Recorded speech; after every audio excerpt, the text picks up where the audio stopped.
Jeg har truffet et valg. Jeg har valgt at hive stikket ud.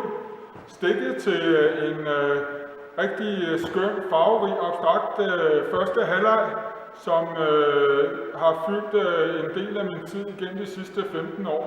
Jeg har haft det her skønne galleri i Roskilde, som har været en base og samtidig har været en dejlig zone at arbejde i, hvor der er foregået rigtig mange ting. Det har også været et fødested for rigtig mange sjove idéer. Jeg har fået en del idéer igennem første halvleg, og nogle af dem de er så modne nu, så nu synes jeg, det er på tide, de skal føres ud i virkeligheden. Sync One og Danish Town er to rigtig spændende projekter, som virkelig kan være med til at slå nogle store danske søm i det globale verdenskort. Dem har jeg tænkt på at give alt den opmærksomhed, jeg overhovedet kan, for at få dem ført ud i livet. Det betyder samtidig, at jeg er nødt til at sætte noget til side.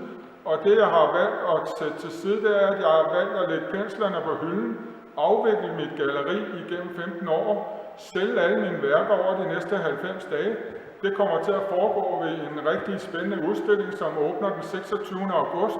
Den kører i 90 dage, hvor vi har åbent alle dage frem til den 26. november, hvor festen slutter. I hele perioden, der kan alle er velkomne, og vi har lavet en super spændende kunstplakat, som alle besøgende de får gratis, som er ligesom en gave, som jeg gerne vil give videre til folk om min første halvleg. Samtidig så kan man se alle mine værker, som jeg har lavet gennem tiden, som de bliver løbende sat til salg igennem den der periode, hvor de kan ses inde på vores hjemmeside. Og samtidig så kan man læse bogen Don't Waste a Good Idea, som ligger som en e-bog, også inde på vores hjemmeside, som handler om første halvleg, og den handler også lidt om, hvad det er, jeg har tænkt mig i anden halvleg.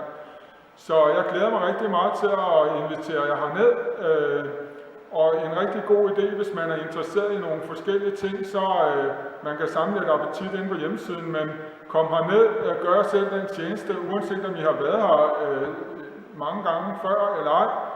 Kom ned og kig på tingene og få en snak om det, og nogen, der måske har et budget for, hvad de gerne vil købe, eller nogle specielle ønsker, skal vi prøve at se, om vi kan finde tingene frem fra gemmerne.